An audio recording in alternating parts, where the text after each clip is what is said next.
Siempre hemos pensado que mi madre hizo eso porque ella estaba en un pozo. Nunca hemos tenido un sentimiento de reproche, digamos.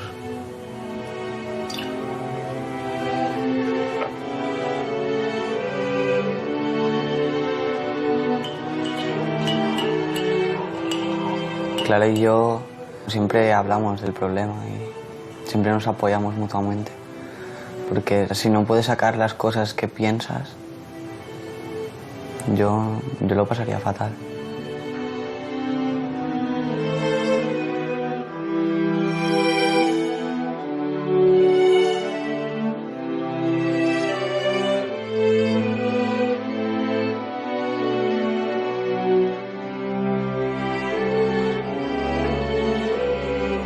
En cada caso de suicidio hay hasta 6 o 7 personas que se consideran supervivientes de ese suicida, cuyas vidas se ven profundamente afectadas por el suicidio. Son familiares y amigos que les cambia la vida porque se ven inmersos en esa vorágine de sentimientos que genera el suicidio de un familiar o un amigo muy cercano. Haber vivido con una persona con depresión y haber sufrido un suicidio me ha marcado y a mi familia la ha marcado muchísimo. Yo podía estar normal, yo hablaba de cualquier tema bien, pero era sacar el tema de la muerte de mi padre y yo me quedaba mudo.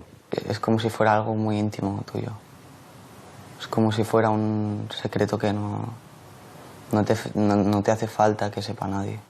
No puedes imaginar qué complicada es planear matarte. Es absolutamente terrorífico. Y no hay palabras. Tengo escalofríos justo pensando en ello.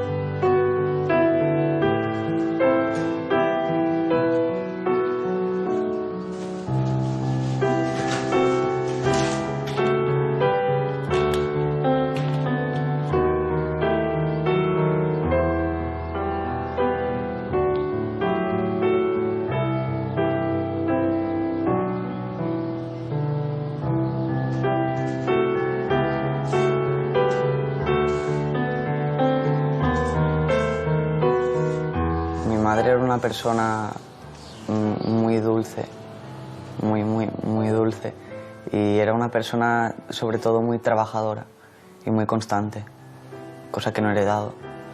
Era una persona con muchas vivencias, como ella decía, tenía una mochila a las espaldas muy grande, pero bueno, esto la hacía también un poco una gran desconocida.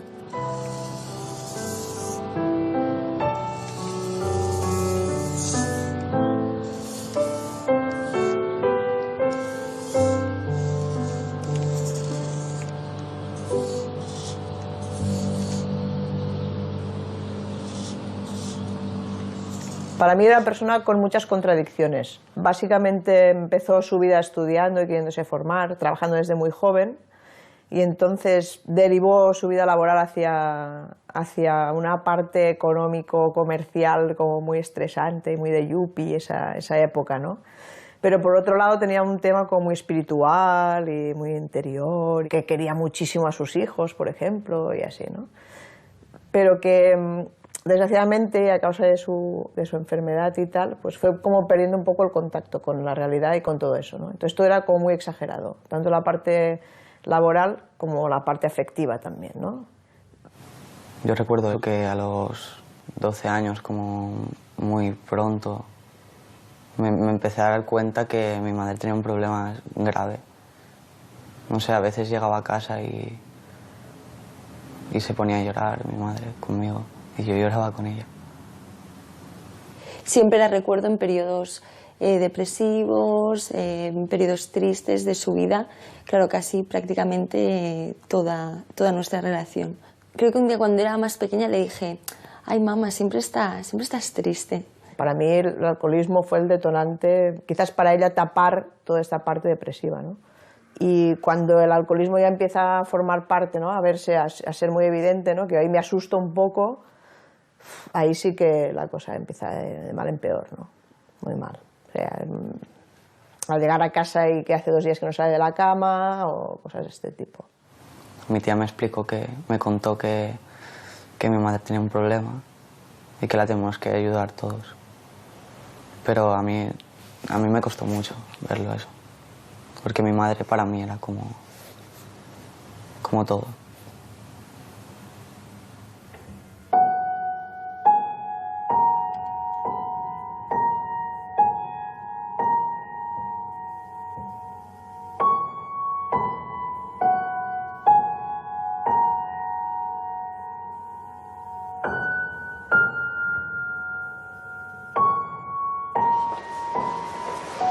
Mis sobrinos siempre tuvieron una actitud como de cuidadores, muy desde el principio, ¿eh?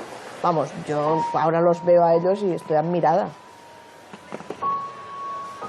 O sea, Adrià estaba solo en casa y de repente su madre se desmayaba o le pasaba alguna cosa y el tío, con, no sé, con 6 años, pues abría la puerta, se iba a la vecina que sabía que era médico y le llamaba, ¿no? Y le decía, ves que mamá está en el suelo. Pero, o sea, él seguramente estaba angustiado porque yo intentaba llamar mucho y tal, pero te decía, no, todo controlado, y toda la vecina ha venido, resulta que mamá pues ha tenido un pequeño desmayo, pero está bien y controlada y tal, ¿no?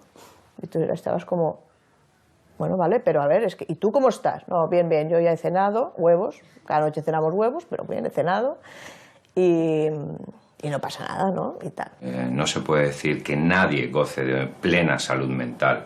Todos somos susceptibles de tener periodos de trastornos más o menos pues, graves. Pero el concepto de salud mental y la afección, el trastorno psíquico, está presente en casi todos los casos de suicidio.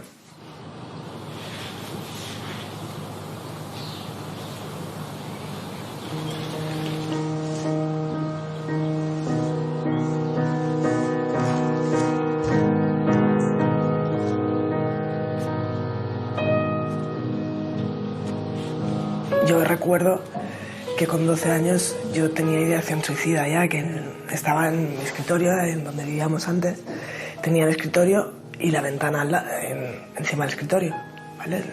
El escritorio a la altura de la ventana.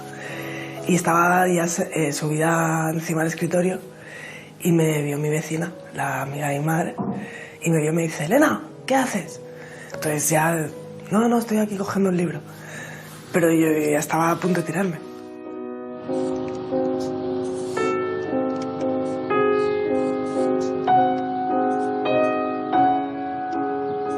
Yo cuando tenía 12 años, yo no me duchaba si no me duchaba mi madre. Y mi madre nunca tenía tiempo y me duchaba una vez a la semana. Y el pelo, pues, bueno, iba hecha una porquería al colegio. Entonces sí que recuerdo que me insultaban, me decían de todo. Y ahí me sentaba muy mal. Y ahí es cuando yo empiezo a sentirme mal. A partir de los 16, sí que entonces habían unos enfados desproporcionados, unos arranques no de violencia, sino, bueno, violencia verbal, eso sí. Bueno, era insoportable el tema de los tacos, de enfadarse muy rabiosamente por pequeñas cosas. Entonces empezó a tener ella una angustia interna, pero tampoco se sabía expresar. Yo tampoco la sabía entender. O sea, hablábamos mucho. Esto sí que ha sido una suerte, que todo lo que le pasaba me lo contaba. Yo le decía a mi madre que sentía que estaba poseída, porque hacía cosas que yo no quería hacer, pero no podía evitar hacerlas. En septiembre del 2001, yo le pido ayuda a mi madre, vamos al médico y me dan cita para febrero del 2002. Y a principios de febrero yo hago mi primer intento de suicidio.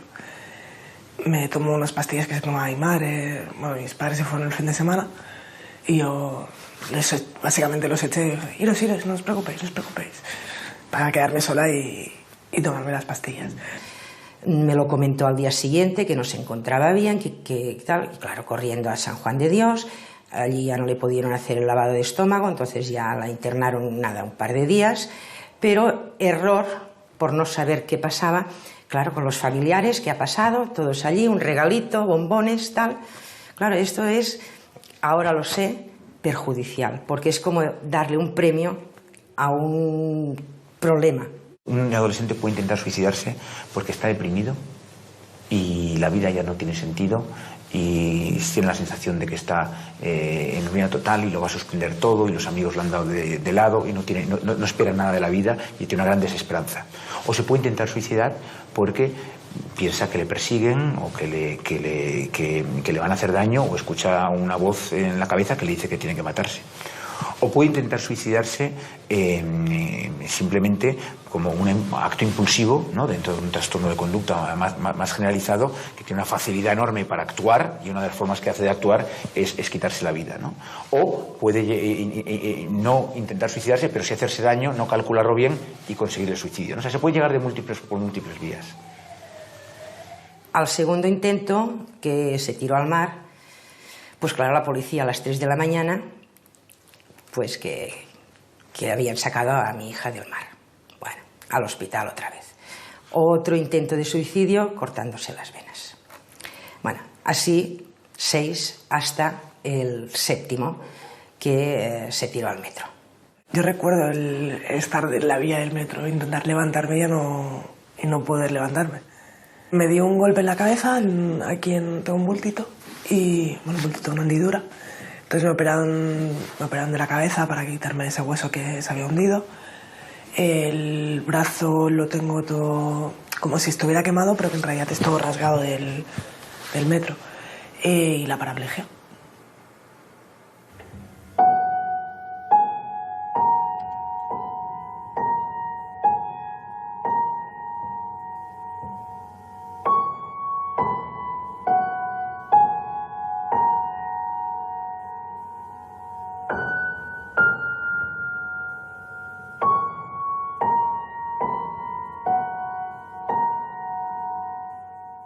Las motivaciones que tienen los suicidas son muy variadas. Sin embargo, hay un denominador común en todos ellos, y el denominador común es el sufrimiento y la desesperanza.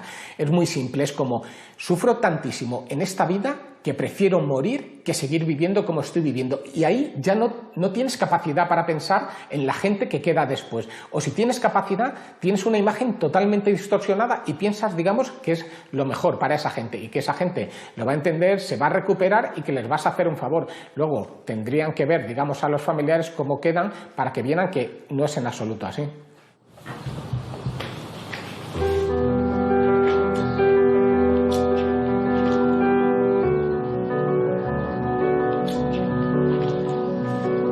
El suicidio de mi padre fue algo que nos dejó completamente, no sé, nos resultaba imposible asimilarlo. Era algo que se imponía, pero que era inconcebible para nosotros durante mucho tiempo. Fue algo que no podíamos asimilar, que no podíamos entender, que nos parecía que no podía haber sucedido, que no nos podía haber sucedido a nosotros.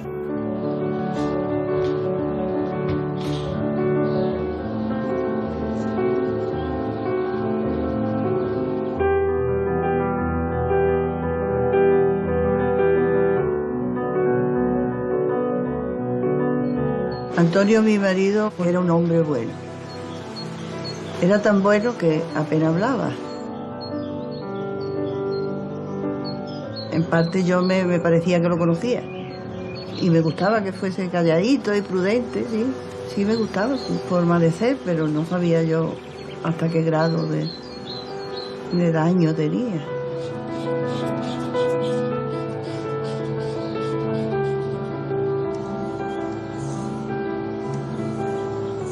Era muy adelantado en su época en cuanto a permitirme, entre comillas, que me sacara el carnet, que estudiara, que me fuera con 7 hijos y Y el más pequeño con 4 meses me iba cada mañana a las 7 de la mañana para el hospital para hacer las prácticas.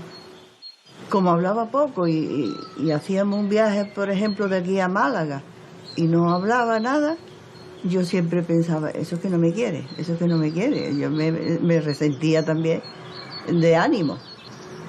Pero nunca pensé que tuviera una enfermedad tan profunda.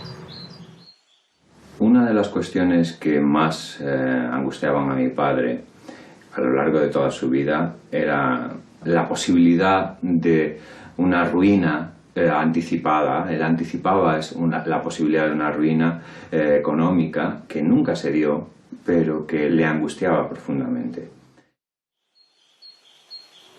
Y decía una frase, esto no puede ser, esto no puede ser, decía. ¿Cómo no va a poder ser? Si hemos pasado ya, por ejemplo, 30 años ya diciendo tú que no puede ser y hemos podido, porque el no puede ser era el gasto, llevar la casa para adelante y lo que suponía el coste de la vida. Un sábado por la mañana sentí un golpe, digo, es que está lavando el coche. Pensé que era la puerta del coche. Y al ratillo sentí otro golpe. Y digo, esto me confirma que está lavando el coche, limpiándolo. Nunca sospeché ni pensé que fuese un tiro. Eran tiros.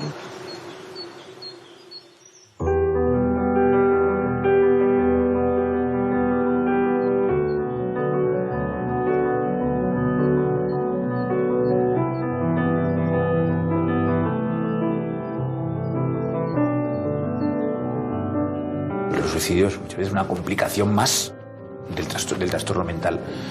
Y la mayor parte de los trastornos mentales, sabemos que el 70% más de los trastornos mentales aparecen en la infancia y adolescencia. Es rarísimo el ver una depresión que realmente no haya tenido alguna sintomatología depresiva en la infancia. Es muy raro ver un niño seguro de sí mismo, con un buen vínculo fuerte, que no tiene ansiedad de separación, que va a la guardería y se queda tranquilo, que se adapta bien a los cambios, que de repente hace un trastorno de angustia o un trastorno de ansiedad. Cuando eres pequeña no sabes lo que falta. Es solo cuando eres mayor que piensas, bueno, soy así por estos motivos. Pero entonces yo pensaba que la vida era bastante perfecta.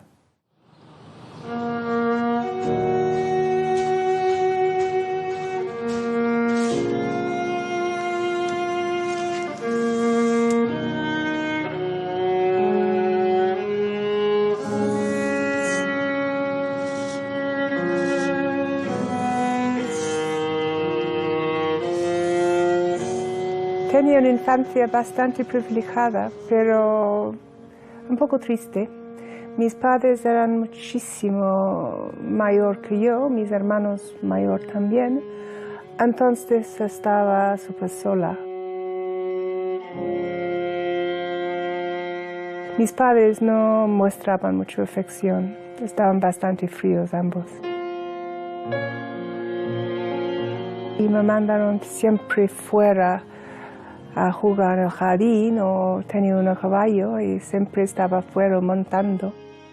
Nunca mostraba mis emociones. Tenía como miedo a todo el mundo, tenía miedo de la vida.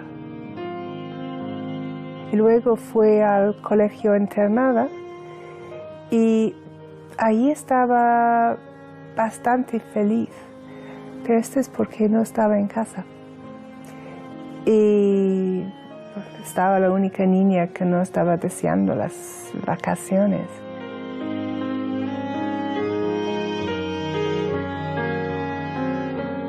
Tenía lo que quería y necesitaba. Pero, por ejemplo, mi madre nunca me daba un beso, creo. No me acuerdo mi madre dándome un abrazo, un beso, nunca.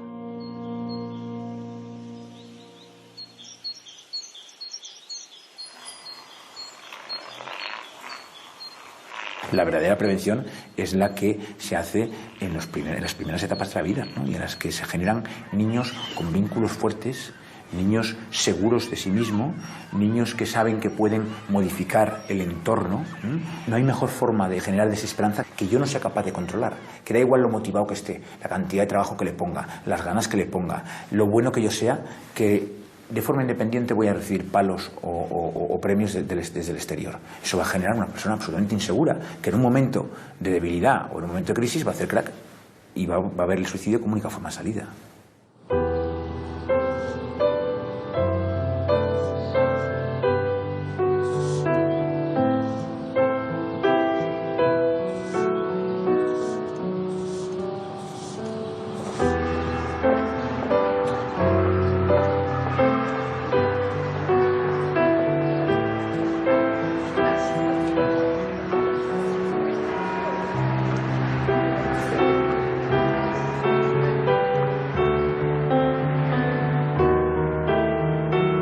Cuando mi madre murió por suicidio, yo tenía 13 años, era un niño. Y ese día yo llegué del instituto a la hora de comer, como siempre, y yo vi a mi padre dentro de casa, el cual hacía 10 años que no pisaba. Y me pregunté qué hacía allí, me quedé en shock y me dijo que había tenido un accidente mi madre.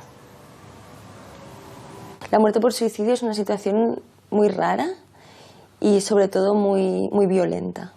Yo creo que es la dificultad de esta muerte, ¿no?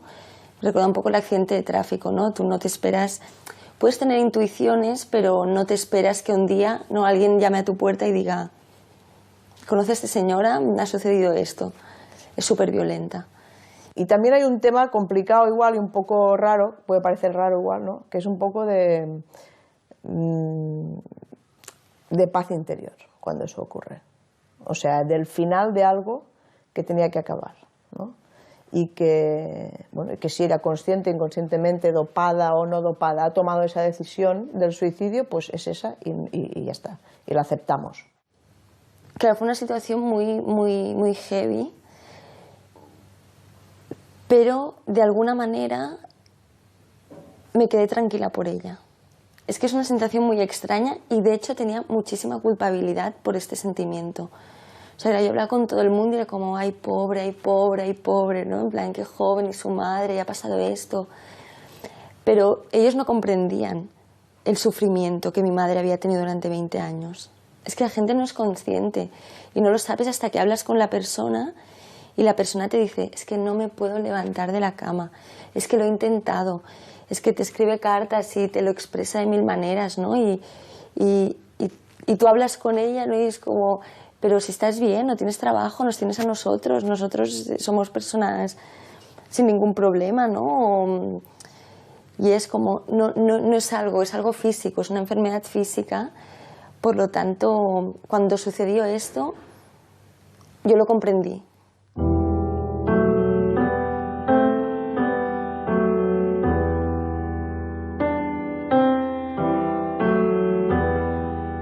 Es muy fácil caer en una depresión. Hay muchísimas cosas que te pueden hacer caer en una depresión. Pero yo lo veo con una enfermedad grave y durísima. La peor. Yo creo que es la peor enfermedad que existe.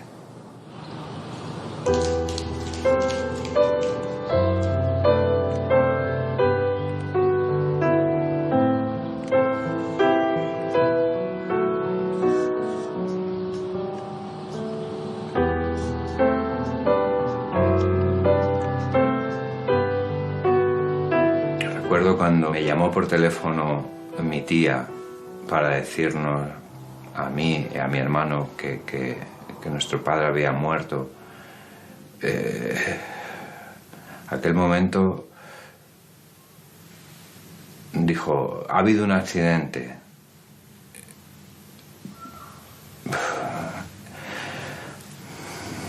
Mi hermana intervino en el teléfono y dijo: no ha sido un accidente. Mi expresión de desesperación era: ¡Dios! Muy fuerte. Y lo repetí varias veces. Y ya mi cuñada, que vivía en esa finca de al lado, lo escuchó, los primos también lo escucharon. Los gritos eran desgarradores. Una tragedia, ¿no? De repente, bueno, escuchas gritar a tu madre, a tu hermana y te preguntas qué está pasando. Y bueno, me levanté y yo pensaba que era un sueño, era un mal sueño que no terminó nunca. Al final te das cuenta que va pasando el día, que aquello es real y que te ha cambiado la vida. De repente, todo lo que parecía estructurado en tu vida, pues eso, de niño, adolescente de 14 años, se trastoca por completo. Y fue complicado. De los 7 hermanos, los 2 más afectados por la muerte de mi padre fueron los más pequeños. José Luis, Isabel, eran los que vivían en la casa todavía. Los mayores ya éramos independientes, trabajábamos, pero ellos 2 eran muy jóvenes todavía. Y mi hermano pequeño, José Luis, se quedó fuera de la realidad. Durante mucho tiempo también tuvimos la sensación de que el mundo no iba con él, estaba en las nubes. Dejó de estudiar, era completamente ajeno al dolor que expresaba mi madre casi a diario. Él miraba hacia arriba y decía, ¿qué está pasando aquí? Estaba congelado, estaba ausente. Yo no quería asimilar esta realidad tan dura, era un mecanismo de abstracción para defenderme de una realidad demasiado dura para un niño tan joven, ¿no? Recuerdo algo que después me dijo mi hijo José Luis, que él no sabía qué hacer. Cuando el padre murió, nos sentábamos delante de la chimenea en un sillón y yo me ponía a un lado, mi hija Isabel al otro y en medio, abrazados los 3. Y dice, mamá, yo, cuando las 2 ponía ahí a llorar, no sabía qué hacer. Él era pequeño para poder sacar sus emociones o qué sé. En estos casos, en los casos de muerte por suicidio, existe una gran culpa. Las personas se sienten culpables por no haberse dado cuenta, por no haberlo detectado. Existe también un gran enfado. Muchas personas se enfadan porque se sienten abandonados, porque se preguntan cómo has podido hacerme esto. Y también existe sobre todo una gran vergüenza al juicio de otros familiares más lejanos o de vecinos, con lo cual se tiende a ocultar. Para mi madre fue durísimo. Se culpabilizaba, no lo entendía, le dolía y lloró muchísimo. Lloró mucho, durante mucho tiempo. Sí, también, porque también escuchaba a alguien. Mi marido estaba muy solo, porque como yo estaba trabajando, eso era criticado también. También vinieron otros familiares a hacerme la visita, pero ¿por qué no lo llevaste al médico? Yo me sentía muy culpable, muy culpable. Mi madre vive en Málaga, en una casa en el campo. Ella ahora mismo vive sola. Mi hermano Carlos y yo vivimos aquí en Madrid.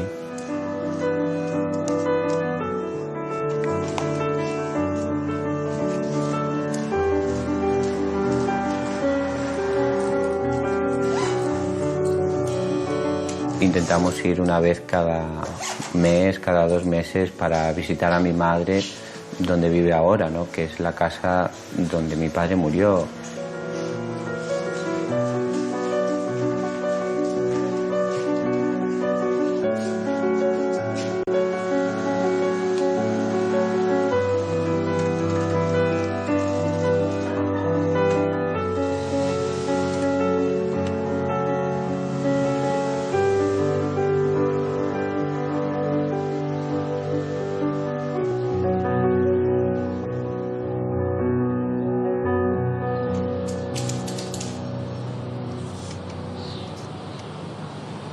Una vez médicamente Elena ya se podía levantar de la cama, entonces me vinieron a buscar para hablar con una psicóloga y me dijeron que qué había pasado para que mi hija se intentara suicidar. Le expliqué un poco la historia de cómo había ido, pero que yo no estaba conforme con el diagnóstico que me habían dado hasta entonces, que era primero una depresión por la juventud, porque bueno, las parejas que tienen ahora se cogen, se dejan, bueno, un adolescente. Otro diagnóstico que era un trastorno de personalidad sin diagnosticar. Claro, yo intenté por todos los medios pedir información y casualmente pude ver en diagnósticos de trastorno de personalidad que hay 10 clases. Uno de ellos es el trastorno límite de personalidad. Un trastorno límite de personalidad, básicamente, lo que genera es una exageración de las emociones, ¿vale? Un conflicto de emociones internas que hacen que no sepas lo que estás sintiendo y que no entiendas lo que sientes, porque es muy exagerado. Yo realmente generaba muchos problemas en casa, porque eran discusiones de tú estás tratando mal a la hija porque la culpa es tuya, la culpa es no sé qué, la culpa, ¿sabes? Realmente genera muchos problemas. Y yo veía que todos los problemas eran generados por mí. Y yo pensaba, bueno, pues si yo me voy, todos los problemas se acaban. Y realmente mi idea era esa. O sea, si yo me mato, ayudar a mi familia.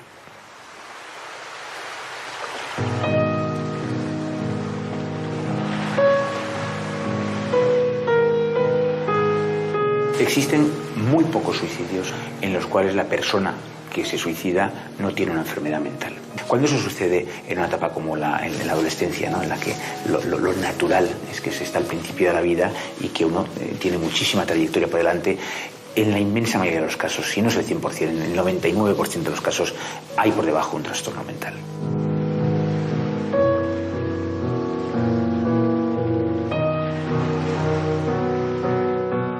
La primera vez que me notaba súper deprimida era con 19 años. Me sentía distinta que los demás. Como estás andando en otro planeta, que no podía comunicar siempre con la gente, hasta que en fin salió de mi país. Estaba siempre viajando, porque no aguantaba estar cerca de la familia, que es una pena, no era exactamente su culpa, pero es circunstancias.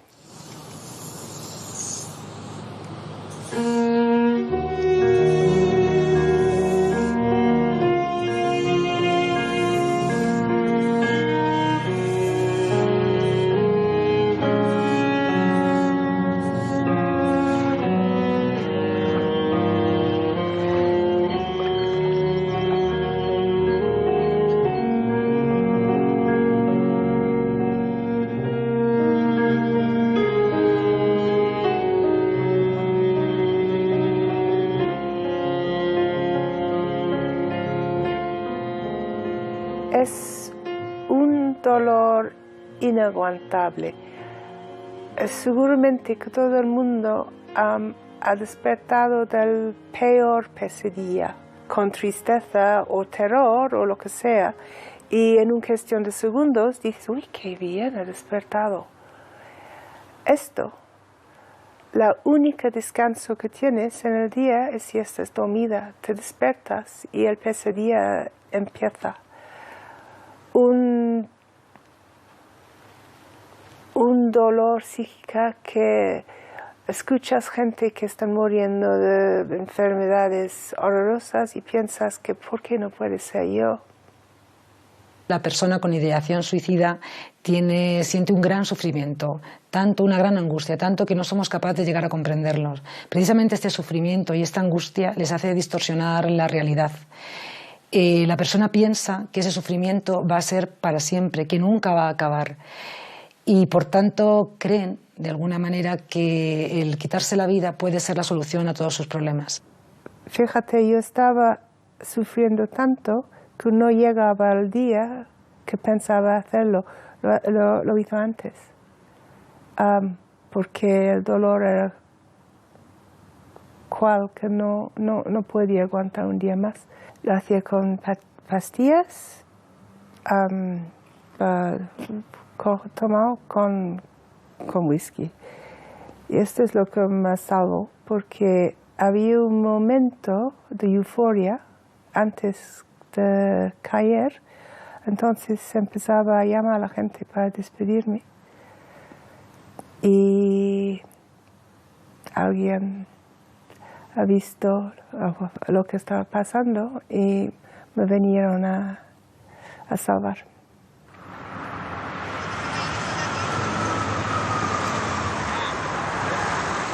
En mi familia, el tema del suicidio lo hemos hablado abiertamente, sí, desde el mismo día. De hecho, la primera noche que mi madre murió, casi no dormí, precisamente hablando, comentando las dudas o los sentimientos que nos estaban pasando a todos por la cabeza. Yo creo que tanto yo como mi hermano hemos superado la situación y hemos tenido un duelo súper bueno por el hecho de hablarlo y de ser conscientes del problema.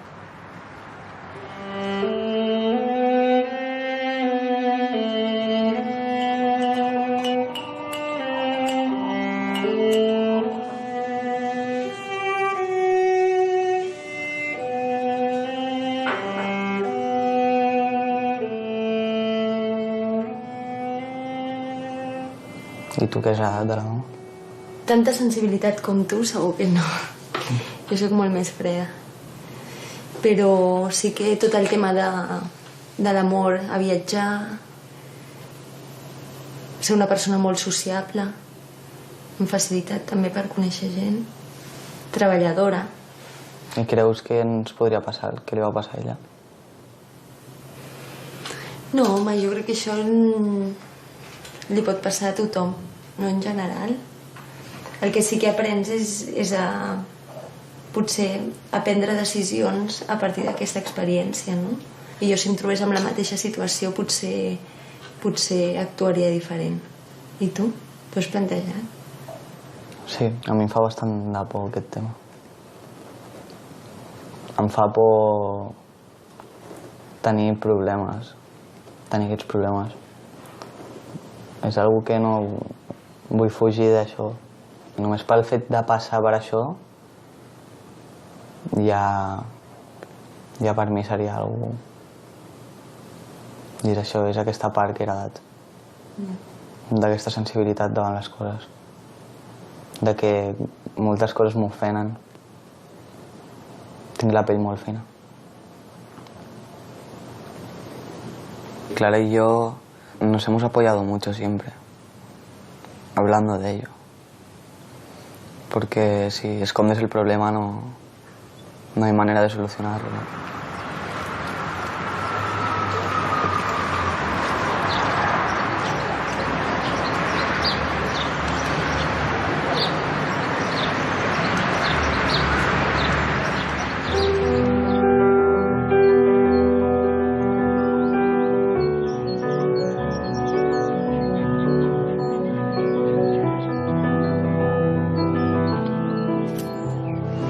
Nosotros lo hemos hablado cuando ha pasado bastante tiempo, ¿no? Hasta que no pasaron muchos años, no empezamos a hablar un poco. 10 años después, y era la primera vez que hablábamos. Sí, desde luego. Tener una conversación sobre la muerte de papá con el resto de mis hermanos, ninguna. No. Bueno, en general nosotros no hablamos mucho. Sí, ahí voy. Entre nosotros de nada. Sí, sí. Pero eso entre que dolía y por otra parte resultaba tan complicado, tan difícil de entender, nos resultaba inabordable, ¿no? No sabíamos qué decir, no sabíamos qué decir. Pues yo he estado muchos años sin querer decir la palabra suicidio, hasta hace poco. Siempre decía murió. Mi marido murió, o tu padre murió, o cuando tu padre murió, hace tantos años, la palabra murió. Yo nunca he tenido problemas para decir que se suicidó. Para mí ha sido, bueno, sí, un sufrimiento íntimo, familiar y bueno, pues la pérdida de un padre. Pero cuando me han preguntado siempre he respondido sí, que mi padre se suicidó y que yo era joven y bueno.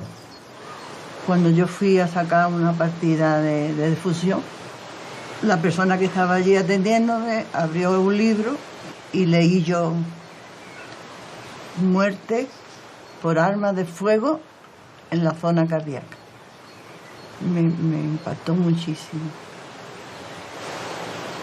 Yo cuando todavía no decía abiertamente, no hablaba de esto, siempre me preguntaban, ¿y tu padre?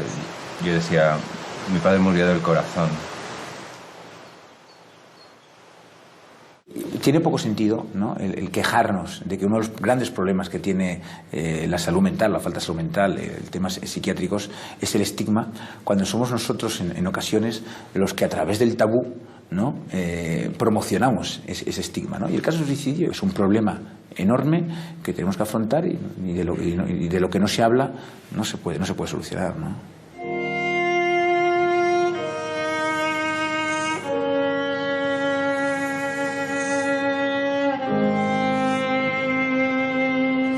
Llegué al hospital de rehabilitación, estaba un trapo que me podía coger con pinzas y me caía, y me acuerdo que cuando las poquitas horas que me podía levantar me iban a ver a los que jugaban a básquet, que entrenaban allí en el hospital, en silla de ruedas. Y me encantaba verlos porque, claro, los veías que se caían al suelo y se levantaban con una mano y dices, pero bueno, ¿y esto cómo puede ser? Esto es imposible.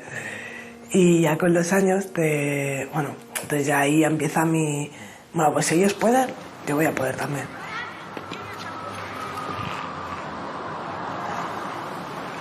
En el hospital van a probar diferentes deportes.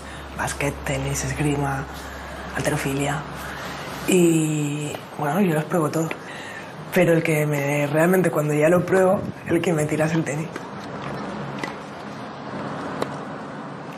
Poquito a poco me pongo en serio a partir del 2008 y me pongo las pilas de decir, voy a darlo todo, voy a intentar ir a Londres. Y ahí empieza mi recorrido fuerte con el tenis. Empiezo a entrenar todos los días de lunes a viernes a mediodía, entrenando sola, entrenando también con compañeros.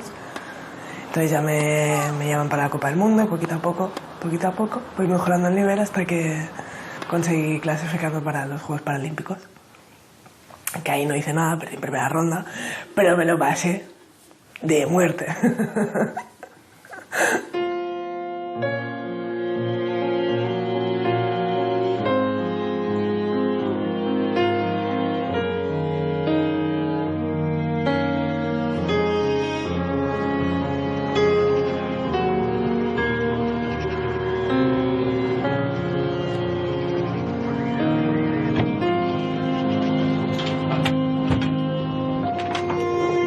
Creo que Elena ahora mismo es una persona diferente, totalmente. Sí, entiendo que aparte de que haya tenido los problemas que haya tenido, la enfermedad y demás, pienso que esto lo que te hace es... Cuando tú haces algo como esto, te puede ocurrir dos cosas, o hacerte más débil o hacerte más fuerte. Yo pienso que ella la ha hecho más fuerte. Normalmente los trastornos de personalidad al límite se tratan entre 2, 5 o 7 años, si el enfermo ya ha aceptado que tiene la enfermedad mental. A partir de aquí hay buenos resultados. Se pueden integrar perfectamente a una vida normal, sabiendo que tienen momentos de crisis, de angustia que pueden controlar y que pueden tener una ayuda, que esto es muy importante. En un momento dado y puntual pueden necesitar una ayuda y poderla pedir. Esto es muy sano para ellos. Un potencial suicida, para mí, entre otras cosas, necesita apoyo psicológico de un profesional que le haga ver una cosa, y es que no va a seguir siempre sufriendo igual, que permita, digamos, que se deje ayudar la persona. Y luego también lo que es importantísimo es acabar con la desesperanza, es enseñarle, digamos, a ver esos problemas que tiene de una manera diferente. Yo hice terapia que me ha enseñado que si trabajas tu propia personalidad, lo puedes cambiar. Soy la misma persona, pero no tengo el lado oscuro que era dentro. Es que a veces quizás hay un pequeño hueco que intenta a meterse y paro y le digo a mí mismo, vete, vete. No entras y el diablo se va.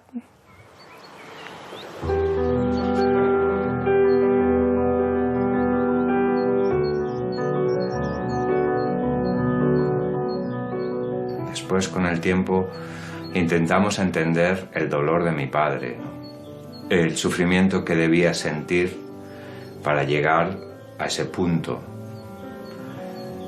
Y también nos reprochábamos no haber sabido verlo, no haber sabido ver que sufría tanto.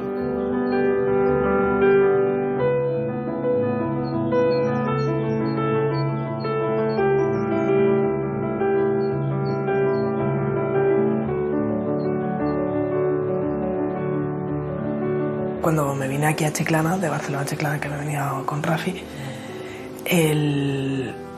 los primeros días estaba descontrolada. Yo claro, es un cambio muy grande y está descontrolada y ahí es una pequeña crisis que la puedo controlar yo sola porque no es grande. Pero sí, por ejemplo, cuando murió mi padre hace 1 año y medio, sé que lo pasé muy mal y ahí sí que necesité ayuda externa de una psicóloga. Poco a poco me he ido estabilizando y a medida que van pasando los años, cada vez estoy más estable. Cada vez, me conozco más y sé cuando estoy bien y cuando estoy mal. Y cuando estoy mal, estoy mal, cuidado. Cuidado con lo que pasa aquí, que me tenéis que cuidar ahora.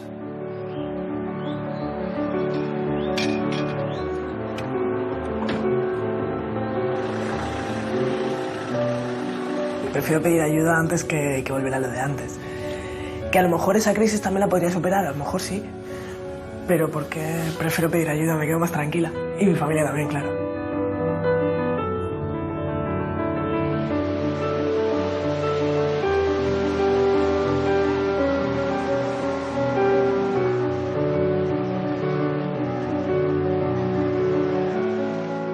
Hay una tendencia a ocultar, a minimizar, ¿no?, en todos los informes de defunción que la causa es el suicidio, ¿no? Y se tiende a atribuir, las familias pues intentan en muchas ocasiones que esto pase oculto, que no se conozca, que es pecaminoso, es algo de lo que se sienten avergonzadas. Por lo tanto, el número de suicidios es siempre inferior a lo que es realmente las estadísticas. 3.500 suicidios de media al año en España, 9 suicidios al día, son muchos. Y esos son los que están claramente demostrados, porque hay unos 8.000 muertos en España que son de difícil clasificación, que son los ahogados, los precipitados y los muertos en accidente de circulación. Si no han dejado una nota de despedida, pues probablemente se dictamine que ha sido un lamentable accidente.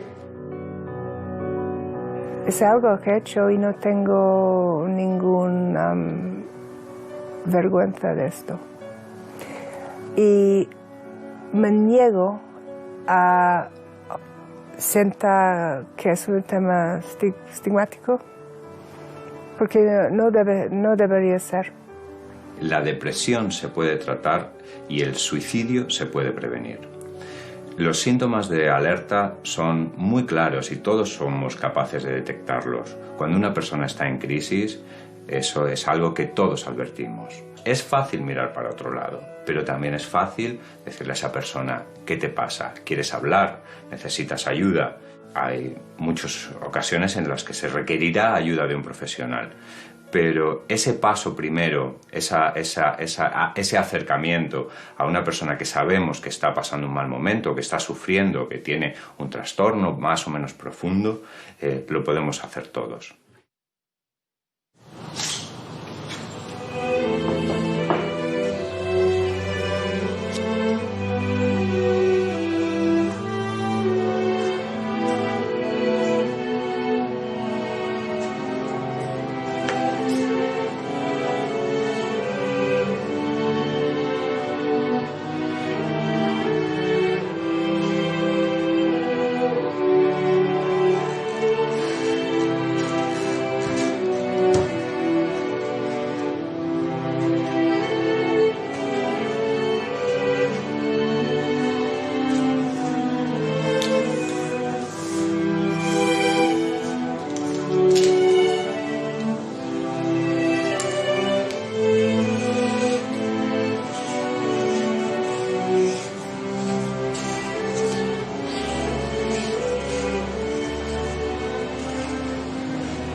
Aposté con mi hermana que en unos años todo habría cambiado. Que lo que entonces le parecía tan difícil ya no significaría nada. Le hubiera ganado la apuesta. Te echo de menos todo el tiempo, Yara.